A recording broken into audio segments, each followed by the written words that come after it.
Мэндийг дэвшүүлье. Монголын үндэсний олон нийтийн телевизийн өглөө хөтөлбөр Бям гаригийнхаа дугаарыг танилцуулахад бэлэн болоод байна. Гэр бүлээрээ хайртай хүмүүстэйгээ найз нөхөдтэйгээ байгаа энэ өглөө бид та бүхэнд амралтын өдрийн мэдээлэл болон сонирхолтой зочны ярилцлагын цагуудыг хүрэхээр бэлтгээд байна. Хамгийн эхлээд бүгдээр уламжил ёсоор өнөөдрийн дорны зурлагтай танилцъя.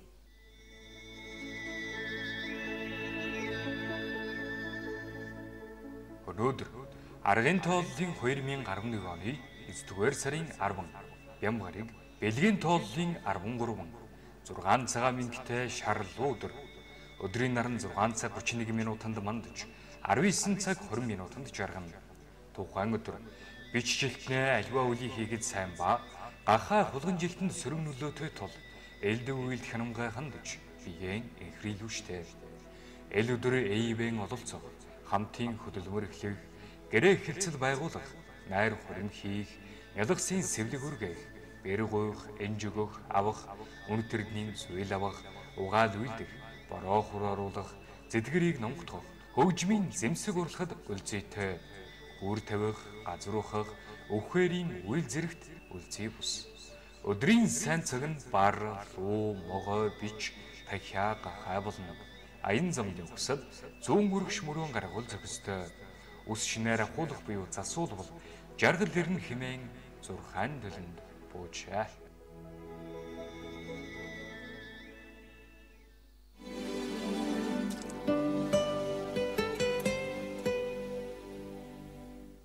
Өглөө хөтөлбөр асуухаасаа өмнө мэдээлэлээр үргэлжилж байна.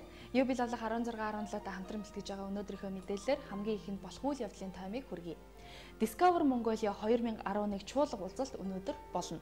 Сэлэнг аймгийн шинэ ургацын ногооны үзэсгэлэн үргэлжилж байгаа. Цэцэгсэн ертөнд цэцгийн үзэсгэлэн худалдаа мөн үргэлжилж байгаа бол Улаанбаатар түншлэл үзэсгэлэн мөн гарч байна.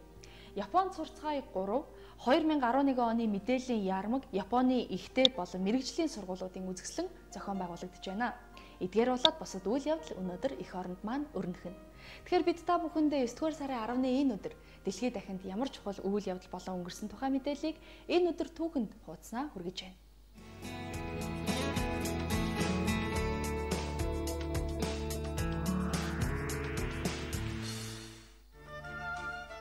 Мянган 943 оны энэ өдөр дэлхийн 2 дугаар дайны үеэр фашист Германы цэргүүд Ром хотыг эзэлж Ватиканыг хамгаалтанд авчээ. 1981 оны энэ өдөр Пабло Пикассогийн Испанийн иргэний дайныг зөвшөөрсөн Герника зургийн Нью-Йоркийн орчин үеийн уран зургийн музейгээс Испанд авчирсан байна. 2001 оны энэ өдөр Азид анх удаа өвхрийн галзуу өвчнээ тохиолдол бүртгэгджээ. 2002 оны энэ өдөр Швейцар улс нэгдсэн үндэсний байгууллагын 190 дахь гишүүн болов. 1960 оны энэ өдөр Их Британи улсын жүжигчин Колин Ферт мэдээлжээ.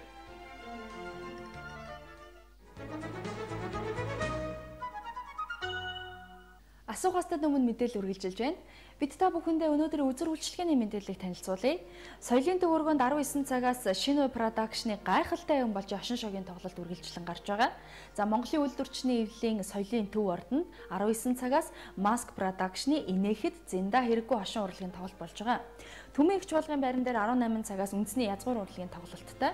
За тэгэхээр бусад кино театруудаар шинэ үзэр үйлчилгээ ариунтай байгаа гэдгийг та бүхэндээ дуулгахад таатай байна. Ялангуяа энэ тухай мэдээлэл манай залуучууд маань хэрэгтэй. Мөн Монгол киноны уран бүтээлтэй хувьд энэ намар ургац ариунтай жил болж байгаа. Олон шинэ кино театруудад нээлттэй хийж шинээр гарч эхэлж байгаа үлээ. Тэгэхээр өнөөдрийнхөө чөлөө цагийг найз нөхөдтэйгээ хамт кино театрт очиж үзэр үйлчилгээ үзэж өнгөрүүлэх бас таатай боломж юм. За үргэлжлүүлээд бид та бүхэндээ өнөөдрийн ажлын байрны захиалгын мэдээллийг танилцуулъя.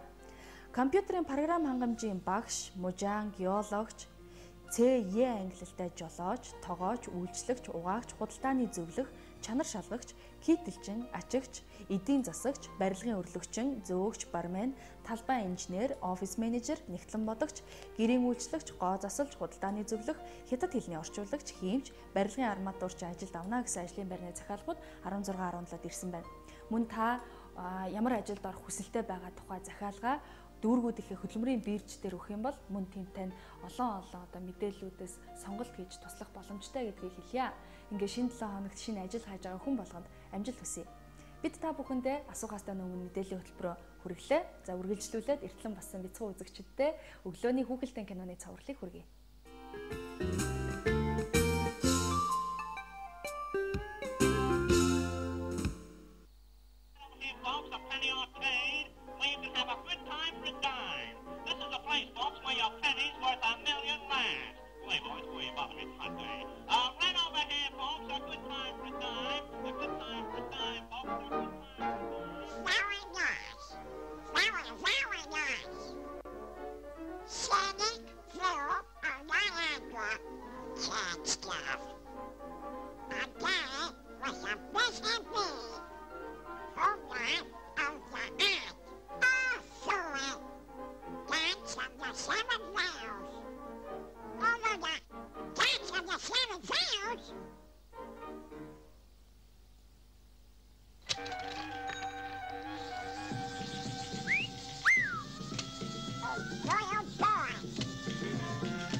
You doggone rabbit! You'll have to deposit another coin, please. Oh, Hold on, you explain. Are you ready? Okay, Rockstar. Grab the control stick and Uh-oh. pull back. We're off.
Good time for a dime. This is a flight.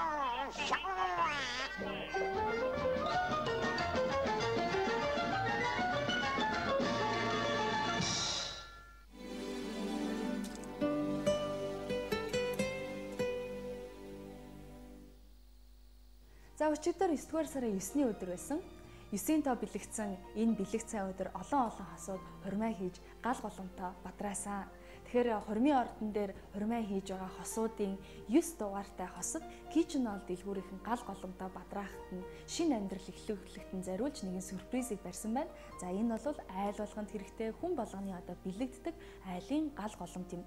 Тэгэхээр 9 дэх хосуудад эдгээр Kitchen-Hall компаниас ямар сюрприз барьсан, за мөн одоо хосуудын сэтгэл ямар байгаа тухай сурвалжлагыг та бүхэндээ хүргэе.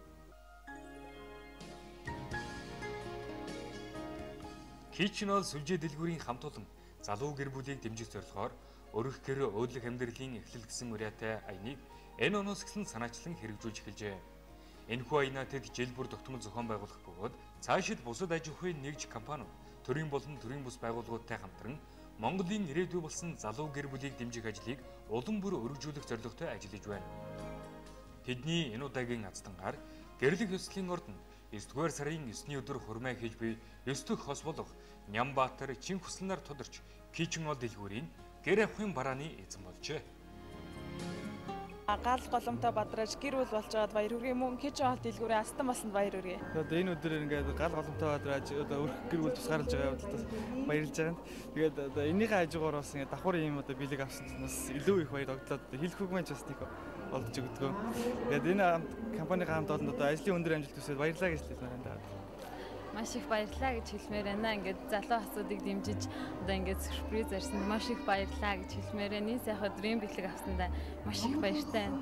Kitchen-Hall хамт олонд баярлалаа гэж хэлье. За өнөөдөр манай хосуудад бас 9 сарын 9-ний өдрийн 9 дэх гэдэг азсныг тодорхойлаад Kitchen-Hall одоо компаниас одоо ийм галын төлөө өөдөө гэдэг энэ ийм гал тогооны хэрэгсэл чагнаж байгаа.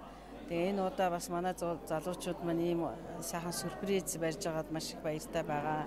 Тэгээ цаашдаа энэ Kitchen-Hall компани одоо бүх бүрэлдэхүүнд бас сайн ажил хөдөлмөрийн өндөр амжилт хүсгийн ялдамт бас манай энэ гал голомтой бадрааж байгаа залуу хосуудад байнгын одоо ийм сайхан чанартай бараагаар одоо хангаж байхыг бас хүсэн өрөөё.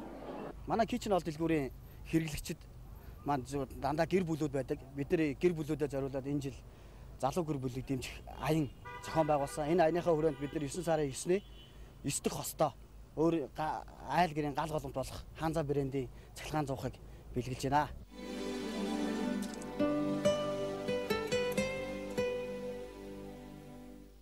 Өглөө хөтөлбөртэй хамт байгаа та бүхэнд баярлалаа. Өглөө хөтөлбөрийн дэлгэцнээ гэртээ суугаа эцэг эхчүүд болон эмээ өвгөнөрийг анхаарлаа хандуулахыг хүсье.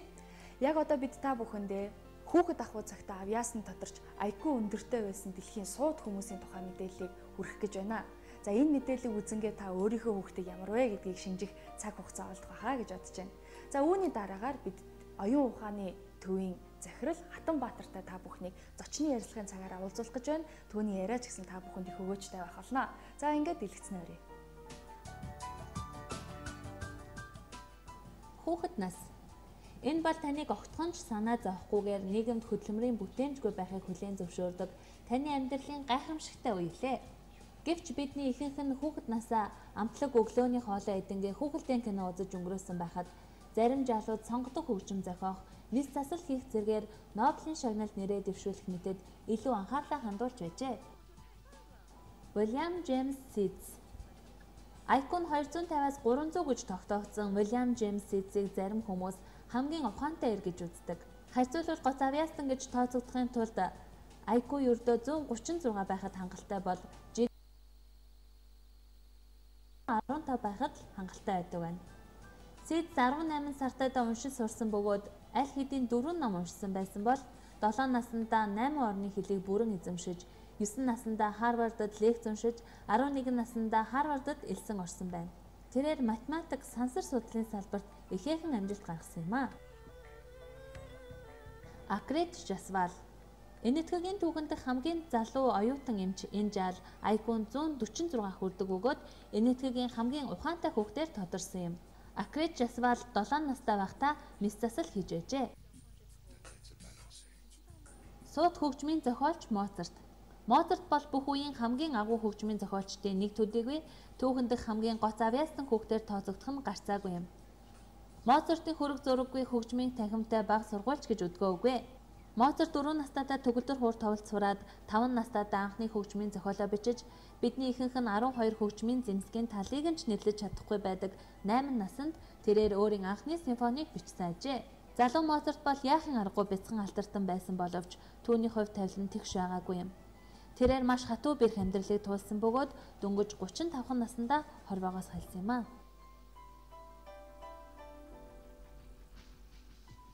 Howard Phillips Lovecraft 20 дугаар зууны хамгийн нөлөө бүхий аимшигын зохиол бичигчдийн нэг болох Howard Phillips Lovecraft 2 наснда уншиж сураад 6 наснда шүлгийн цомгоо бичиж байжээ.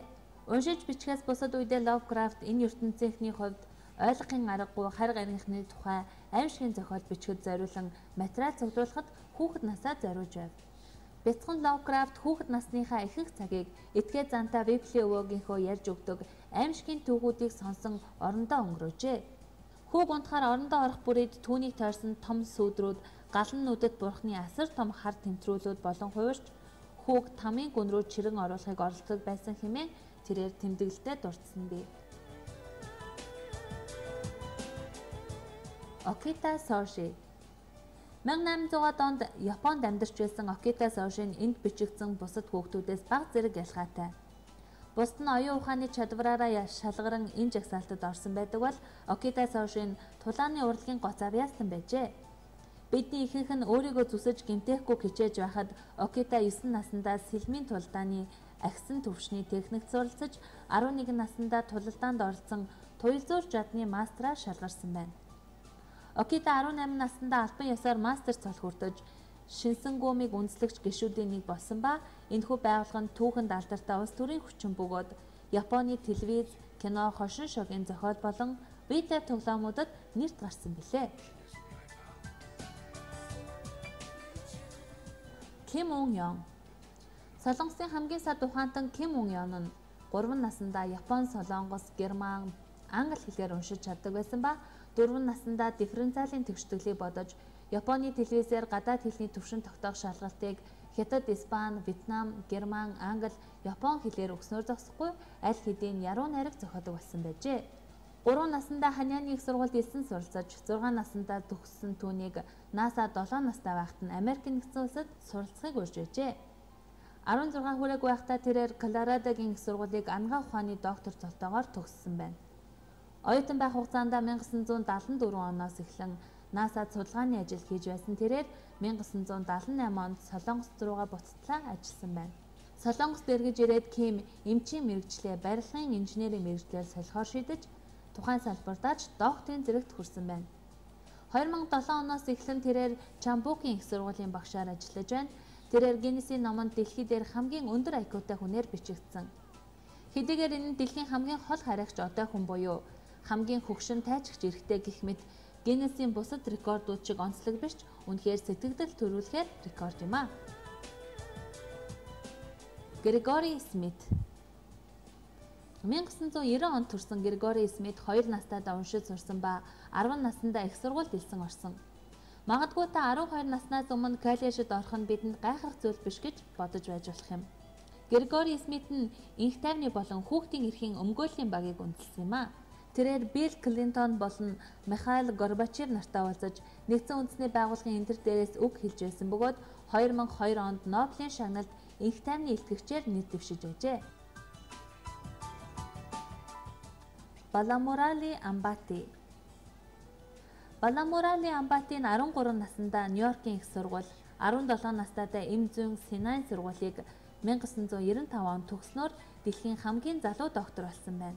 Харвардад нүд судлалын ухаанд суралцах хугацаанд нүдний эвэрлэг бүрхүүр шилжүүлэн суулгах судалгаан дээр өндөр амжилт гарган Вестинхаузын шинжлэх ухаанч авиаснуудыг хүрээлэн болон олон улсын шинжлэх ухаан, инженерийн үзэсгэлэнгийн ялагч үндэсний гавьяат эрдэмтэн болсон байна. Одоогоор доктор Амбатийн Юта мушийн ангаах ухааны их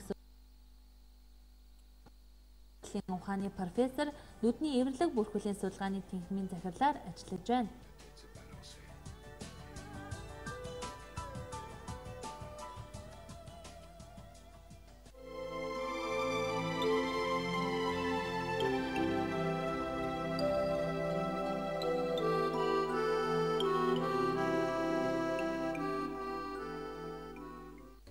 Бим гарагийн өглөө бидэнтэй хамтдаа үзэгч та бүхэнд баярлалаа. Манай өглөө хөтөлбөр маань үргэлжилж байна. За ухааны академийн захирал багш Хатанбаатартай уулзалж байна. Өглөөний мэнд хүргэе. За өөрчлөлт болон нийт телевиз үзэгчдийн энэ өглөөний мэндийг хүргэе. За хоёр тэгэхээр өнөөдрийнхөө ярилцлагыг Буфалогоос хийж байгаа. За манай үзэгчид ерөнхийдөө эндээс хийж байгаа олон ярилцлагуудын маань үзсэн. Өглөөний зоогонд таныг урьж байна. За тавтаасынхаа ололоороо. Тэгэхээр Хатна оюун ухааны тамирчин, оюун ухааны спорт гэж яриад байдаг. Тэгэхээр мэдээж энд бол олон одоо спортуудыг шатрын ч юм уу тийм ээ хамруулж болох бах. Тэгэхдээ ер нь энэ оюун ухааны спорт гэдэг өргөн агуулгаараа юу юм бэ? Энэ тухай эхлээд хоёлаа ярил л да. За тэгэхээр ерөнхийдөө бид нар бас өнөөдөр яг хэлж байна тийм оюуны спорт гэхээр бид нар шатар даам мэтчлэн ингээд хязгаарлаж ойлгоод байдаг. Гэвч оюун ухааны үйлдэлийг шаардсан бүх энэ үйлдэлүүдийг бол ерөнхийдөө оюуны спорт гэж нэрлэж болохоор байгаа юм л да. Өнөөдөр одоо төрөлжсөн жанрцсан юм зүйлс байна. Одоо жишээ нь шатарч гэсэн оюуны спортын төрөл даам. За дээрэс нь одоо миний бас нэг сонирхож оролдож судалж байгаа нэг ийм сэдвүүд байна. Энэ маань болохоор одоо ой тогтоол, цээжтоо, хурдан уншлага, за тэгээ Рубкийн шоу, соробан, судоку гих мэтчлээ одоо маш олон төрлийн саяны нэрсэн энэ зүйлс маань бүгд л бас оюуны спортын төрөлдөө ороод явдаг. Го даам, брич гэдэг юм уу те. За тэгэхээр энэ оюуны спорт өнөөдөр бид нар бас ер нь бол Монголд бас өргөн дэлгэр нэвтрүүлэх хэрэгтэй юм болов уу гэж боддог. Дангаас шатар даам дээр биш. Миний хувьд ч гэсэн одоо яг энэ өөрийн судалж сонирхож байгаа энэ сэдвийн дагуу аль болох олон хүнд энэ сурч мэдсэн зүйлээ түгээхийн тулд бас тодорхой хэмжээнд энэ ажлуудыг эхлүүлсэн хийгээд явж байгаа л да. За тэгэхээр оюун ухааны спортын мастер Хатна гэлтэй. За энэ залуу чи ерөөсө бүхэл ямар эрэмбтэй тоо байна, бүгдийн чэйжилтийн гинлээ, хүзрээр амар мундаг мэрэг үзэлтийн гинлээ гэл ерөнхийдөө зүгээр өөрөө чинь тухай таньж мэдэх хүмүүс их ярьд юм л да. Чи ер нь хизэнээс энэ оюун ухааны чиглэлээр өөрийгөө хөгжүүлж гисэн. Чамд ер нь хизэнээс мэдгцээ? За ерөнхийдөө бол 10 жилд багтаа ч юм те бага багтаа ер нь альва зүйлийг хурдан тогтоодог л байсан л да. Гэхдээ яг бусдын адил ч те тогтоочоод дүнгээ авчаал хэсэг хугацааны дараа мартдаг ийм зүйл байдаг. Яагаад тэгэхээр өнөөдөр хүн уншсан сонссон мэдээллийнхээ 80 хүртэлх хувь ердөө 24 цаг буюу 1 хоногийн дараа мартдаг гэж үздэг байхгүй. Судалгаагаар хийж байна. Тэгсэн одоо бид нэр уурах тарих ерөнхийдөө 1% ашигладаг гэж бас потенциалынхаа 1%-ийг ашигладаг гэсэн өнөөдөр судалгаад үнэлт байдаг. Гэтэл одоо цаана 99% гэдэг тий ашиглаж чадаагүй юм нөөц болцсон шүү дээ. Энийг бид нар бас сэргээх ёстой юм болов. За тэгэхээр миний хувьд болохоор яг нэг түүхт оюутан байх хугацаанд яг энэ сэдвийг олж сонирхоод тий судлаад тэгээ энэний дагуу хичээлж гисэн л сүүлийн одоо 4-5 жил одоо энэ чиглэлийг сонирхож яг энэний дагуу уурах тарих судалж тий энэний дагуу бас ном зохиол эднэр хийвлүүлж за тэгээд бас маш сонирхолтой юм орчуулгын номнууд хүртэл гаргаж ингэ явж байгаа. Тэгээд хамгийн гол нь одоо энэ зүйлс болохоор ерөөсөө хүн ер нь мэдээлэл хүлээж өнөөдөр 21-р зуун мэдээллийн зуун гэж ярьдаг. Мэдээллийн зуунд бид нар мэдлэгээрээ өрсөлдөх ёстой тий. Гэхдээ одоо аль болох их хэмжээний мэдээллийг аваад тэрийг тогтоогоод хэрэгтэй үед нь ашиглаж чадж байгаа хүн бас илүү амжилттай байх болов гэсэн бодолтой байдаг л да. Нийтлэл өнөөдөр бас нэгэн хэмжээний мэдээллийг нэгэн цаг хугацаанд авчаад бие биенээс ялгархгүй яриад явах нь бас утга болов. Тэгэхээр ерөөсөө өнөөдөр энэ 21-р зуунд энэ амьдарч байгаа энэ улсууд маань бас чадвараараа өрсөлдөх ёстой. Маш богино хугацаанд их хэмжээний мэдээлэл хүлээж авдаг. Тэрийг тогтоодог тий. Ямар ч үед энийг ашигладаг ийм чадвартай. Тэгэхээр ерөнхийдөө миний энэ сонирхож байгаа энэ оюуны спортын энэ дээр төрлүүд бол үүнтэй холбоотой, ажил амьдралтай холбогддог, хичээл номтой холбогддог учраас маш давуу талтай гэж боддог. Тэгэхээр анх яг оюутан байх цагаас эхлээл энэ телевизээр гарсан нэвтрүүлгийг харсан л да Германы ой тогтоолт аврах шалралт тэмцээн.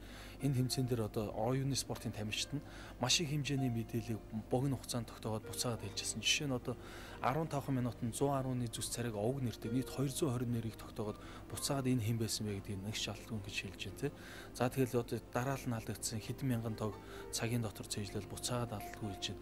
Энэ үнэхээр гайхалтай юм төрүүлсэжсэн л да. Ийм болчвол нэр би чинь хуулийн сургуулийн оюутан, хуулийнхаа зүйл заалт гээл ерөөсөө ер нь хичээл дээр би бол тэгж маш их давталгүйгээр ганц 2 удаагийн давталтаараа ингэж бүрэн өөр юм болох боломжтой. Энэ сонирхлыг минь татсан учраас энэ зүйлийг би судалж эхэлсэн. Тэгээ энэний дагуу бас Турктэй дараа нь Англид, Америкт энэ чиглэлээр бас сургалтанд хамрагдсан. Маш олон их сурвалжуудыг судалж байсан. Тэгээд ерөнхийдөө тэмцээн уралдаанд оролцохоор шийдээд тэгээд баггүй ямар ч байсан амжилтуудыг харсан. Олон улс төв дэлхийн олон тэмцээнд оюуны олимпиад хүртэл ингээд оролцож байсан. Тийм ба. Өөрөө түрүү хэллээ л дээ. За энэ спортоор одоо хичээллэхийн тулд эхлээд одоо мэдээж материал цуглуулсан гэж те. Би бас ингэ сонсч байсан л дээ. Хүмүүс одоо жишээ нь байгаль ихээс заяасан уурэг тарихныхаа ихэнх хэмжээг ашигладаггүй, ашиглахыг ч хүсдэггүй, энийг ашиглаж бараг чадчихгүй байх гэдэг ч юм.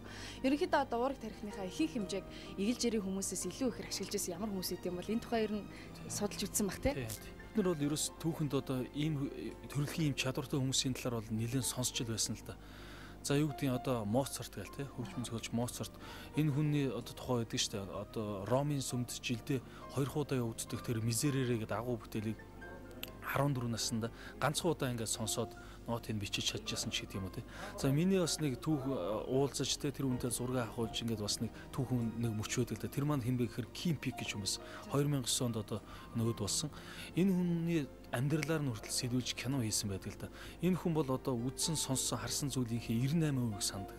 Тэгэхээр юу гэсэн үг гэхээр одоо 1996 оны 7 сарын 15-ны өглөөний цайн дээр юу болсон бэ? Энтэй уулзсан бэ гэдгийг хүртэл сандаг л гэсэн үг шүү дээ. Энэ хүний толгойд одоо 9000 ном агуулгаараа тэр чигээрээ байдаг тийм. За тэгээ энэ хүний талаар одоо тэр Дастин Хоффман, Том Круз нэрийн нөгөө тоглосон кино байдаг шүү дээ. Энэ хүний амьдралаас сэдвсэн байна л да. Ийм төрөлхийн чадвартай улсууд байдаг. За жишээ нь одоо бас миний тэр найз хүн тэр Америк хүн Тамит гэдэг энэ хүн бол одоо 7 хоногт хэлийг бас сурж исэн тохиолдлууд байна. Унгар хэлийг 7 хоногт ингэж сураад энэ дээрээ тулгуурж одоо ихтгэл лекц ингэж тавьж исэн. Иймэрхүү гайхалтай бол жишээнүүд байдаг. Мөн одоо энэ тэмцээн уралдаанд орж явахт үнэхээр гайхшруулж чадсан юм үзүүлбэрүүдийг үзүүлж байгаа хүмүүс бол дандаа өөрсдийнхөө хичээл зүтгэлээр энэ чадвар гайхамшигт амжилтанд хүрсэн улсууд байна л да. Жишээ нь Йип гэдэг хятад залуу байна. Тэр болохоор Оксфордын 57 мянган хүүхдийн тойл өчгийг англи тойл өчгийг бүгдийг тогтооцсон. Энэ хүнээс одоо 1206 дугаар улсны 29 дэх үг юу вэ гэж асуухад хэлдэг тэр үгийг. Бидний тэмцээний нээлтийн үеэр хүртэл бяцхан тэмцээн зохиож байсан л да. 3 тойл өчгтэй гарч ирээл үзэгчд 10 үг хэлнэ. Йип болохоор балц цаастаа гарч ирж байгаа. Тэгэл үзэгчд үг хэлэхэд тэдвэр үг гэж бичнэ. Бид нар болохоор тойл өчгтэйс сайн. Тэгээ бид нар хугацаагаар 10-0-оор бид гурав хожигдож байсан байхгүй. Тэгэхээр энэ бас гайхалтай юм чадвар. Үнэхээр ой тогтолцоо ямар хэмжээнд хөгжүүлсэн бэ гэдэг нэг юм түүхэн жишээ болж өгч л да. Тэгэхээр одоо энэ дээр бас дахиад нэг хүнийг би дуртахгүй болох байх. Энэ болохоор Dominic O'Brien гэдэг одоо англи улс суралцж байхад багш маань байсан. Энэ хүн болохоор ой тогтоолтын дэлхийн 8 удаагийн аврах хүн байгаа юм л да. Энэ хүн номон дээр ингэж өгсөн байдаг. Би 30 нас хүртэл ой тогтоолт маш муу байсан. За дээрэс нь энэ Эрүүний анхаарал төвлөрөлт муу байдаг учраас ой тогтоолттой холбоотой бэрхшээлүүд бүгдийг тооцсон байдаг. Танилцууныхаа нэрийг мартдаг. Тэгээ ингээл тоо одоо байрсан тавьсан зүйлээ мартахаас ахуулаад маш олон бэрхшээлүүд тооцсон. Гэвч өнөөдөр тэр хүн ой тогтоолтын дэлхийн 8 удаагийн аврах болсон байна. Энэ хүн нэг цагийн дотор Германы 320-30 үгийг цээжилж чадсан. 15 минутанд 150 хятад ханз үгийг цээжилж чадсан тий. Маш олон дээд амжилтуудыг тогтоосон байхгүй. Тэгэхээр ерөөсөө хүн болгон энэ хүний одоо нууц нь юунд байгаа юм бэ гэхээр мэдээж өөрийгөө өөрчлөё гэсэн тий. Энэ хүсэл тэмүүлэл хүсэл зорилго байна. Тэгээ үүн дээр мэдээж хичээл зүтгэл уугүй шаардлагатай. Тэгэхээр бид бүхэнд бас энэ боломж байна л да тий.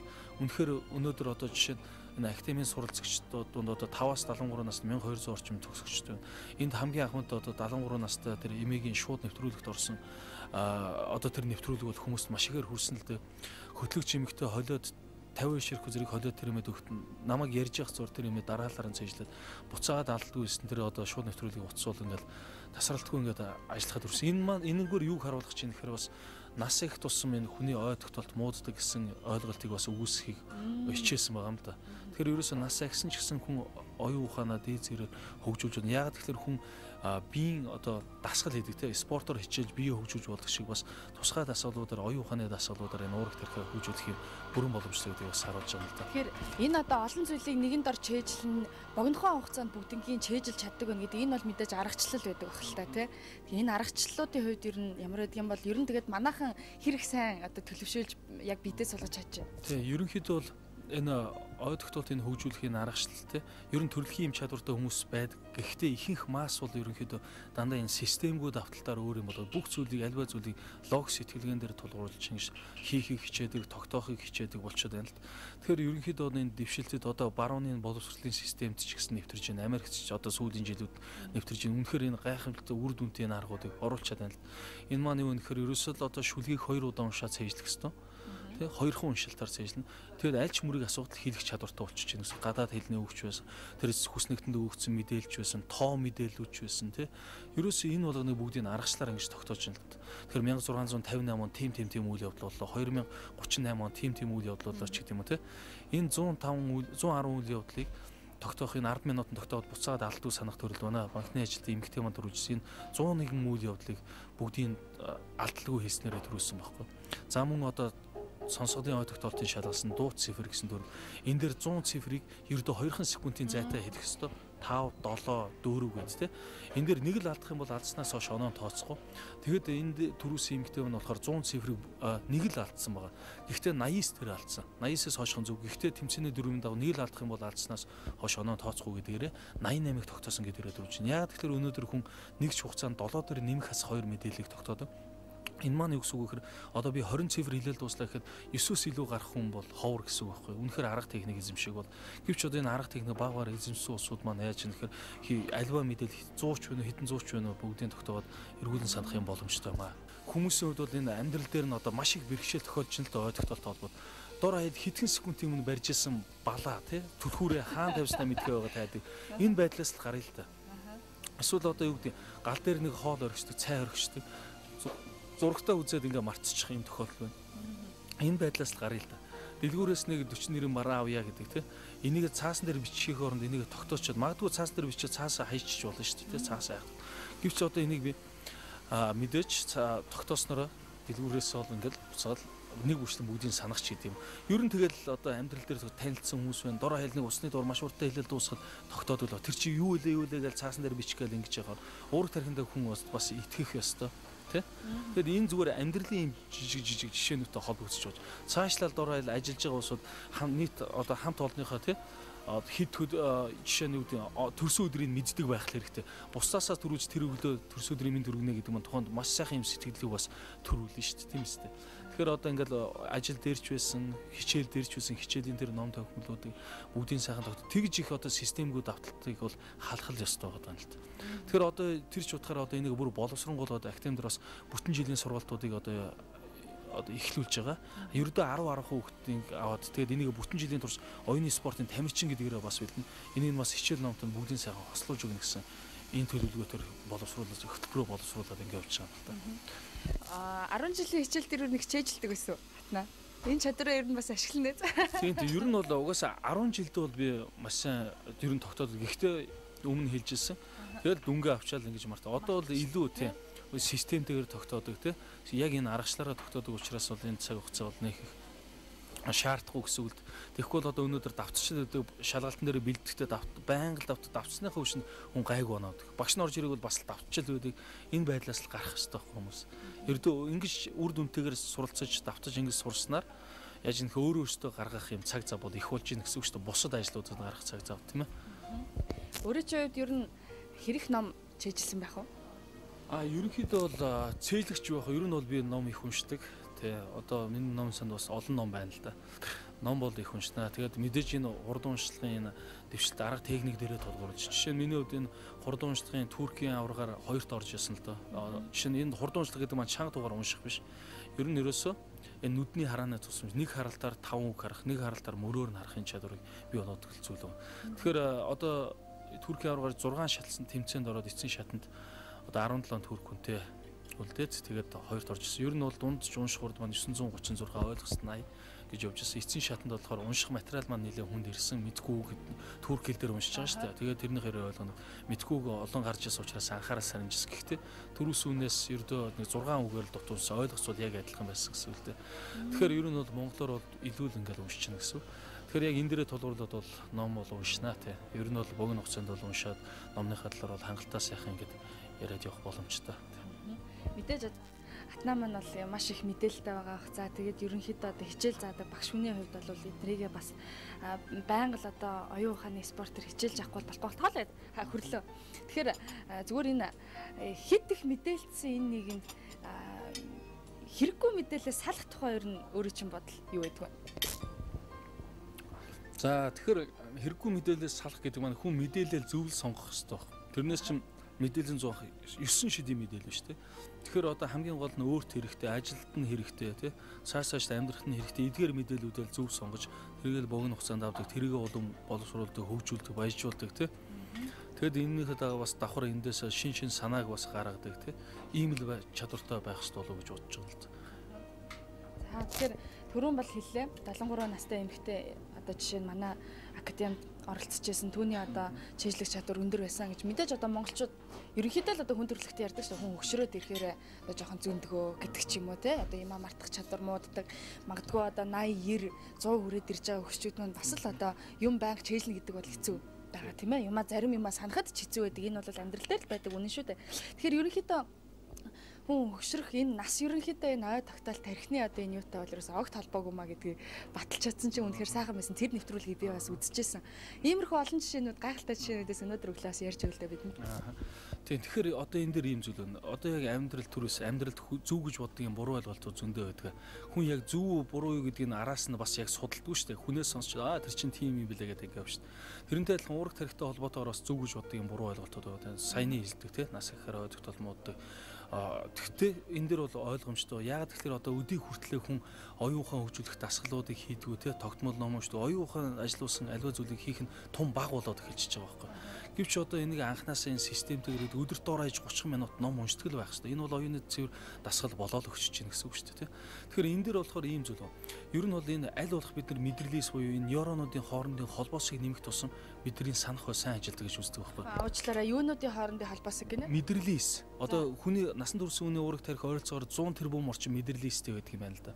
Тэгэхээр бид нар энэ мэдрэлээсийн хоорондын холбоосыг л нэмэх хэрэгтэй. Тэгэхээр одоо жишээ нь ганц эсийг аваад үзэж жишээ нь ганц эс дээр одоо ингээд аваад үзэхэд тухайн эс дээр цөм гэж байдаг. Энэ цөм дээр болохоор бидний талаарх мэдээлэл хадгалагдаж байдаг байхгүй. За мөн одоо нейро дамжуулагч гэж нэрлэгдэх хими элемент уур гэднэргээл агуулгаж байна. Тэгэхээр юу гэсэн үг вэ гэхээр би зүгээр хар ухаанаар л зүгээр инженеэр л ингээд тайлбарлах хүмүүс илүү ойлгомжтой. Бид нар одоо энэ эсүүдийн хооронд энэ 100 тэрбум орчим эсүүдийг аль болох холбох нь шүү дээ. Одоо жишээ нь миний харах хэрэгтнэр хүлээж авч байгаа мэдээлэл бас тусгай өөр хариуцсан юм эсүүд байдаг тий. Эсвэл сонсголоор сонсох хэрэгтнэр хүлээж авсан мэдээллийг хариуцдаг тийм эсүүд. Тэр мэдээлэл хадгалагддаг эсүүд гэж байна. Энэ мэтлэн. Тэгэхээр одоо хүнд жишээ нь хүний бие тархины эс бол ерөөсөө сэргээгддэггүй тий үхчээл ингээ явж байгаа. Ерөөсөө сэргээгдэхгүй шүү дээ. Хүний бие эс болохоор 11-ээс 12 сард бүрэн шинжлэгддэг гэж үздэг тий. Тэгэхээр одоо энийг харуу ханаар тайлбарлая гэх юм тухайн эс үхчлээ гэхэд тий тухайн эс дээрх мэдээлэл усчснараа тухайн мэдээлэл бид нар санахгүй мартал үүсч байна гэж тайлбарж болохоор байгаа байхгүй. Хэрвээ бид нар бусад эсүүдтэй холбож өгснөр тухайн эс дээрх мэдээлэл дараагийн эс дээр очилоо энэ эс үхчлэх дараагийн эс дээр тухайн мэдээлэл байж байгаа. Ингэснээр би санаж болно гэд инженеэр бас тайлбарж өгч болохоор байгаа. Тэгэхээр хамгийн гол одоо энэ дээр би нэг тоо баримт хэлээ л да. Ер нь бол одоо жишээ нь 100 тэрбум орчим мэдээлэлтэй гэж байна. За жилд 100 мянган эс үхчихдэг гэж тооцол да. Ер нь энийг бас максимум хугацаа юугаар аваад тоогоор. За тухайн маань 100 наслая гэж тооц тий. Тэгэд энэ одоо 100 жилд 100 сая мэдээлэлээс нь үхсэн болж таарж байгаа байхгүй. Энэ тэгэхээр цаад эсүүдийн нийт эстэй ингээд харьцуулаад өгөхөд 10,000-ны 1% хүрэхтэй хүрэхгүй эсэл өгсөн болж тарж. Цаана тэгтэл асар их юм нөөц байгаад байна шүү дээ. Тэгэхээр бид нар энэний холбоосыг нэмэх хэрэгтэй. Энийг холбоосыг нэмэхэд хүн оюуны ажил бас тогтмол хийж л байх хэрэгтэй. Заавал тэгж оюуны ажил гэл бүр чухал юм хийгээд авчих. Зүгээр л өдөрт 30 минут ном шүү дээ. Дор хаяал энэ оюухан шаардсан юм үгийн сүлжээ бүгэлдэх ч юм уу те. За одоо юу гэдгийг шатар даам тоглох ч гэдэг юм уу. Ерөөсө судоку бүглэгч гэдэг юм уу. Иймэрхүү зүйлс чинь хүртэл оюуны юм дасгал болоод өгчдөг. Тэгэхээр хүн яах нь бас илүү сэргэг байх нь шүү дээ те. Оюухан илүү сайн ажиллаж мэдээлэл дор нь хүлээж авч маш сайхан боловсруулах юм боломжтой л гэсэн. За тэгэхээр сайхан байна. Тэгэхээр ерөнхийдөө манай үзэгчид бол одоо ингээд өөрөө чи өгсөн мэдээллүүдийг нэрээ ийм боломжууд байгаа юм байна гэж бас зарим нь их баярлж байгаа. Зарим нь бол энэ тухай аль хэдийн мэдсэн байгаа. Амьдрал дээрээ хэрэгжүүлж тэрийг одоо банк мөрдлөг болгоно гэдэг бол бас нэг хүн одоо өөрөө тэрийг шийдэх ч гэдэг юм. Тухайн хүнээс хамааралтай зүйл болдго л да.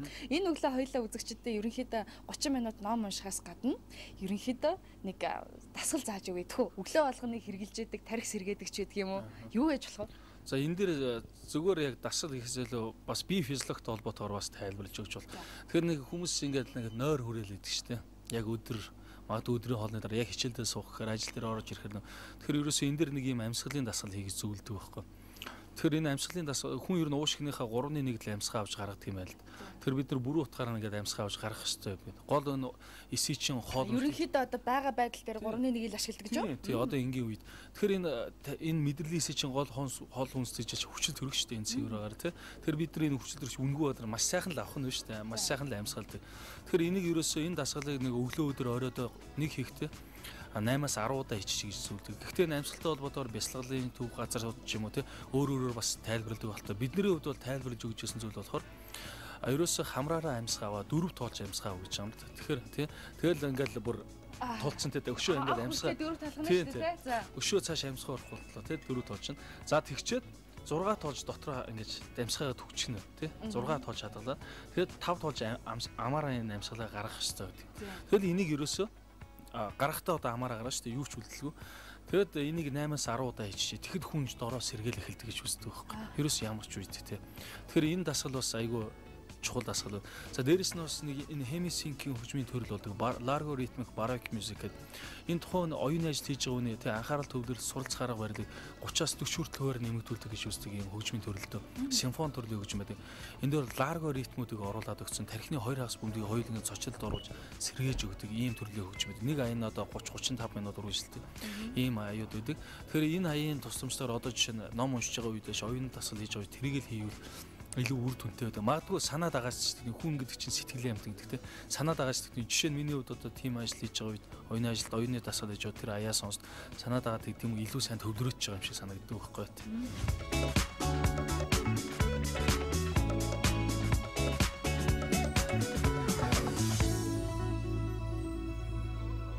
За манай нэвтрүүлэгтэй хамтаага үзэгч та бүхэнд баярлалаа.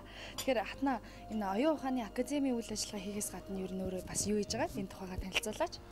За ерөнхийдөө бол яг одоо энэ оюун ухааныхаа академийн үйл ажил дээр бол илүү төвлөрж юм хийж байгаа л да. Ер нь би өөрөө бол эрх зүйч мэргэжтэй хуулийнхаа чиглэлээр бас ажиллаж байсан. Одоо гэхдээ яг энэ ажил энэ оюун ухааны академи энийг хөгжүүлэх өшөө бас томруулалт дээр л ажиллаж байгаа.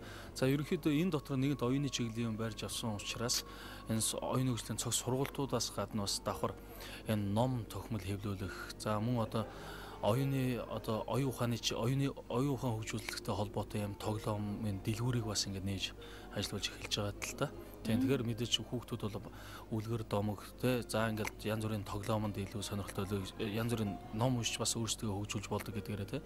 За тэгээд саяхан бас энэ ном гаргасан байгаа л да. Яг энэ ерөнхийдөө цааш та маш олон номнууд хэлж байгаа. Манайхаас гарсан бас номнууд байдаг. Тэгэхээр олон номнууд байна. Тэгэхээр сая хамгийн сүүлд гарсан энэ номоо бас нэг товчхон танилцуулчих.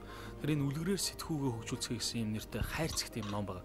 Тэгэхээр Монголын оюун ухааны академи хамт олонны зүгээс их орны маань ирээдүг атгалзах энэ эрхэм дүүнэрээ те бага олчир наснаас нь ингээд хөгжүүлж за юм онцгой чадварыг нь эзэмшүүлэх үднээс чадамж хэмээхин гүрээр алхахт нь одоо хэрэг болох энэ үднэс одоо ийм ном гаргасан л та. Энэ маань болохоор уншдаг, сонсдог, за мөн одоо дасгал ажиллаж болох үс юм номын юм хайр цэгт юм номыг гаргасан. Тэр энэ бол ерөөсөө үлгэрээр сэтгэлийг хөгжүүлэх хамгийн юм дэвшилт даргуудыг л одоо энэ дасгалын ном дээр өгүүлсэн гэсэн үг л дээ.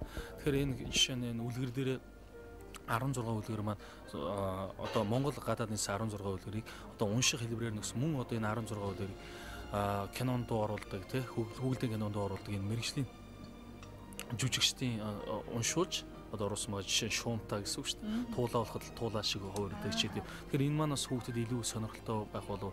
Тэгэхээр нэгэн түлгэрээ уншсан сонссныхоо дараа энэ дасгалынхаа ном дээр энэ дагуу ажиллана. Тэгэхээр дасгалын бас хэд хэдэн төрлийн дасгалуудыг оруулж өгсөн, өнгө ялгаж будах. За тэгэл одоо ялгааг олох ч гэдэг юм уу, үгийн сүлжээ бүглөх. За тэгэл зам олох ч тийм. Энэ мэтлээ одоо маш олон юм дасгалууд оруулж өгснөөрөө бас энэ ном хийх зүйлдээ бас нэг анхдагч байсан болов уу гэж бодож байна. Тэгээд цаашлаад одоо бүх сар болгон хэвлэгдэж явах энэ оюуны тусгай дасгалын ном маань бас гарч байгаа тий. Тэгэхээр энэ 8 наснаас 80 настай бүгд ингэж хичээлж болохоор энэ маань бол одоо орон даяар бас орон даяар одоо энэ ерөнхий боловсролын сургуулийн сурагч байсан дэ хүн болгонд л бас хүрэхийг хичээнэ гэсэн. Тэгэхээр хатна ер нь одоо хүүхдүүдийн хэдэн наснаас нь эхлээд ерөнхийдөө энэ оюун ухааны дасгалын хичээлүүдийг ер нь хийж явах хэрэгтэй юм болоо. Хамгийн гол нь хүлээж авах те гэх мэтчлэг хүүхдийнхээ насны онцлогоос хамаарат. За ер нь бол хүний оюун ухааны 75 хүртэлх хувь 4-7 наснд бүрддэг гэж үздэг шүү дээ. Тэгэхээр ер нь бол аль болох бид нараа багаас нь анхаарал хандуулах хэрэгтэй. Ер нь бол өнөөдөр эцэг эхчүүд өөрөө хүүхдийнхээ боловсролд те мэдлэгт бол маш ихээр анхаардаг болсон цаг үе. Тэгэхээр одоо ер нь бол 2 наснаас нь хойш илүү сайн. Гэхдээ энэ дээр ингэж хэлэхгүй л дээ. Заавал тэдэн нас, 1 нас, 5 нас гэж хэлэхгүй. Ерөөсөө өнөөдөр чинь эхийн хөвлөд байх цагаас нь хэлж анхаарах ёстой л байхгүй. Одоо энэ чи монголчууд хүртэл ярьж штэ. Эхийн хөвлөд хүүхд байгаад хүүхдтэйгээ ярьж, хөгжим сонсч тий. За энэ буруу хор зуршлаасаа ангиасаа энэ бол бас хүүхдийнхээ эрүүл мэнд оюун ухаанд нь бас анхаарсан нэг хэлбэр байгаа байхгүй. Тэгэхээр ер нь бол хүүхд төрснөс цаг ямагт бид нар энэ дээр нь анхаарах ёстой. За ер нь бол яг хүүхдийн урт хугацааны санах бол 2 наснаас эхэлдэг гэж бас үздэг юм байлаа эрдэнэ. Тэгэхээр энэ дээр бас яг энэ системтэй суур энэ чадваруудыг бас олгож өгөх ёстой. Ялангуяа одоо 4-өөс 7 насны дээр нь бол бүр энэ цогц чадамжийг бий болох ёстой. Ер нь суралцахад сургах ёстой л гэсэн үг л дээ. Тархины бүтэц үйл ажил мэдээллийг яг яаж хүлээж авдаг, санах ойн төрлүүд нь яг ямар байдгийг те. Энтэй холбоотойгоор мэдээллийг сонирхолтой хэлбэрээр хүргэх ёстой болов уу гэж бодож байгаа юм л да. Ерөн зүгээр ерөнхий боловсролын сургуулиудад яг одоо жишээ нь оюун ухааны академи хичээлд нь оролцоод ч гэдэг юм уу хамт заагаад иймэрхүү тохиолдол ер нь болж байсан уу? Ерөнхийдөө одоо манай 6 наснууд одоо сургуульд ингээл орж ийн те тэд нар таньц нэг ийм сургууль байгаасаа ч гэдэг юм уу бодож байгаа зүйл хүнд байж болно да. Тий одоо энэ дээр жишээ нь юу вэ л да. Яг миний хувьд ч гэсэн одоо бодоо яг энэ төрлийн аргачлалууд те баруунд Америкт энэ боловсролын системд бол нэвтэрч байна. Тэгэхээр бид нар ч бас энийг нэвтрүүлэх хэрэгтэй болов уу гэж боддیں۔ Жишээ нь бүхэл бүтэн 9 сар үзэх математик хичээлийг сар агас хугацаанд бол хүүхдүүд бүрийг зөвшөөрөх боломжтой болчихж байгаа байхгүй. Бид нар ч гэсэн энэ төсөл дээрээ суугаад ерөнхийдөө одоо барыг дуусчлаа да. Одоо энийг хянуулна, редакторлуулна тэгээд холбогдох газрууд нь бол танилцуулна гэж бодож байгаа. Тэгэхдээ одоо бүхэл бүтэн 9 сар ингэж одоо математик хичээлийн сунжирч ердөө сар агас хугацаанд хөрдийг ердөө нэг өдрийн дотор 20-30 минутын дотор ингэж зааж өгч болж байгаа. Боломжтой гэж би ч одоо 10 жил тахтал нэг хүрдэж манах хитэн сар ч юм уу үзчихсэн санагдаад байна шүү дээ. Хүрдийг жишээ нь тэгшлэглийг үзэх гэж ямар их цаг хугацаа. Өнөөдөр 3 дугаар ангийн хүүхд хүртэл хүрд мэдгүй юм тохиолдлууд байж та гацч хэлдэг буруу хэлдэг те. Яагаад гэхээр механик карлинг гэж хэлдэг. Гэвч одоо энийг ердөө жишээ нь 10 минут, 20 минут, 30 минутын дотор зааж өгч болж байна. Дор хаяал 6-аас 10 хүрдийг ердөө одоо өөрчн 30 секундэд зааж өгч болж байна тий. Ийм зүйлүүд. Тий. Тэгэхээр энийг бас тайлбарж болох юм л да. Тэгэхээр юу гэдэг одоо хүүхдийг 100 хүртэл тоолж чаддаг. 1-ээс 5 хүрдээ мэддэггээ тооцож 6-аас 10 хүрд бол хүүхдэд тогтоод хүндрэлтэй байдаг тий. Тэгэхээр энэ дээр яах вэ гэхээр ерөөсөө эрхээ ураг 6 гэж бол хуруу гар дээр нь заагаад өгчдөг гэсэн. Энийг харсан хүүхд маань энийг төсөө харагдаж байгаа зүйл маань төсөөлж болж ийн гэсэн үг шүү дээ дүрсэж харж болно. Тэгэхээр дараа нь бол буцаага санахад энэ хуруу гарныхаа төсөөлөө санаад хариу хэлдэг гэсэн үг байхгүй. Тэгэхээр маш хурдан хэлж байна. Тэгэхээр эрхээ ураг 6 гэж тоолно. Тэгээд 7 8 9 10. Нөгөө эрхээ ураг бас 6 7 8 9 10. За инхээр одоо энэ дээрээс ургуулад одоо хүрдийг заачиж байна. 8 8 64 өгөхөд одоо яах ёстой вэхээр энэ 6 7 8 тий үржих 8 6 7 8. Тэгэхээр энэ 6 уруу дарагдсан байгаас. Тэгэхээр 6 уруу дарагдана гэдэг нь 60-ыг илэрхийлж чадна. Хүүхд 100 хүртэл тоолж чадж байгаа ч 5 уруу 50, 8 уруу 80, 9 уруу 90 тий. Тэгэхээр энэ 6 уруу 60 хэлж чадна. Тэгэхээр энэ дээр 2 уруу, энэ дээр 2 уруу. Дээдлээ хоёрыг нэгээс 5 хүрдээ мэдж байгааг хооронд нь үржүүлчих чадна шүү дээ. 2 2-ын 4, 60 дээр 4-ийн 64. Ингээл нэмээд өгч. За 9-ийг 7 өрөвч. 6 7 8 9 6 7 6 уруу 60. Нэгийг өгч нь 3, 60 дээр өрнө 63. Байж болж байна. 6 за 7-г 6-гаар үрч тий. 6 7 6 3 30 3 4 12. Тэгэхээр 30 дээр 12 42. Ингээл болоо ерөөс. Энийг л зүгээр бол. Тэгэхгүй одоо яг 10 жил 9 газар 8 мод байлаа. Ингээл ерөөсө бодлуулаад ингээд эхэлдэг. Ийм байдлаар биш. Ерөөсө яг сонирхолтой юм богино хугацаанд хүүхдэд тухайн зүйлийг оновчтой хүргэх юм боломжтой болчихж байгаа байхгүй. За ингээд ер нь шинээр хийх бодож сэтгэх юм ер нь маш их олон байгаа юм байна. Тэгэхээр өнөөдөр бол манай зочин Хатнагийн маань хувьд бас их чухал өдөр. Хэдийгээр бям гарагч гэсэн өнөөдөр номынхоо нээлтийг хийх гэж байгаа юм чухал өдөр те. Хэдэн цагаас болох вэ? За энэ одоо үлгэрээр сэтгүү өгж үзэх энэ сонирхолтой энэ ном маань болохоор өнөөдөр Интер номын их дэлгүүрийн одоо номын их дэлгүүрт 13 цагт одоо 1 цагт Интер номын их дэлгүүрийн 2 давхарт болох юм. Тэгэхээр энэ дээр бас нэг бяцхан сюрприз байгаа л да. Өөрөөр хэлбэл одоо энэ ном худалдаас эхний 30 хүндээ бас энэ оюун ухааны академийн сургалтанд одоо 20 хөнгөлтөө суралцах эрхийн бичгийг бас бэлгэлж байгаа. Тэгэхээр бас энэ номын энэ өдөрлөг дээр ер нь академийнхаа танилцуул маш сайхан өргөн дээрээс нь оюун ухааны тоглоомуудынхаа бүгдийн тайлбарлал нь бүтэн жилийн сургалтын онцлогууд айл цааш нийгэм рүү чиглэсэн бас маш олон ажлууд байдаг. Энэ ажлуудаа танилцуулдаг. Жишээ нь одоо энэ академийн гишүүн болсноор ямар зүйлд хамрагдах боломжтой. Өглөөний хүн гэдэг хүртэл одоо хөтөлбөр өнгөрсөн жил бас нэг удаа хэрэгжүүлсэн. Одоо энэ жилээс тогтмол хэрэгжүүлэхийг хүсэж байгаа. 21 хоног өглөөрт босдог. 6 гэж босвол 7 цагта академи дээрээ цугладаг энэ үйл ажиллагаанууд бол байгаа байхгүй. Маш олон сонирхолтой хөтөлбөрүүд байна. Тэгэхээр энэ номын нээлтэн дээр бас хэдүүлээ уулзч болно. За баярлалаа.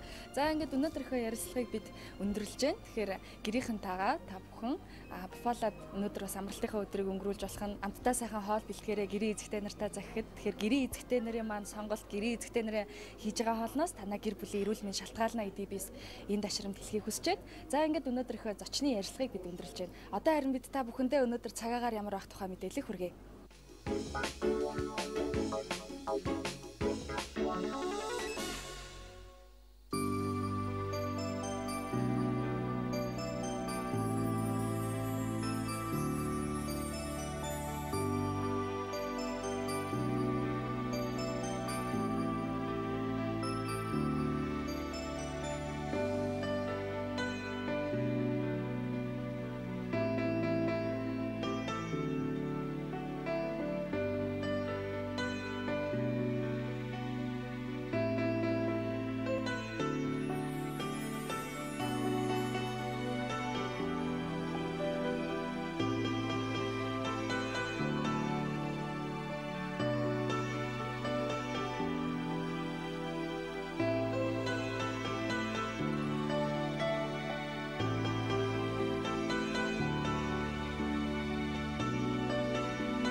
Эрхэм үзэгчдээ та бүхэнд бям гарагийн амралтын өглөө толиулсан өнөөдрийнхөө хөтөлбөрийг бид үгээр өндөрлөж байна.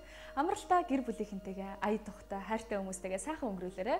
Маргааш өглөө иргэн уулзцгаая. Баяртай.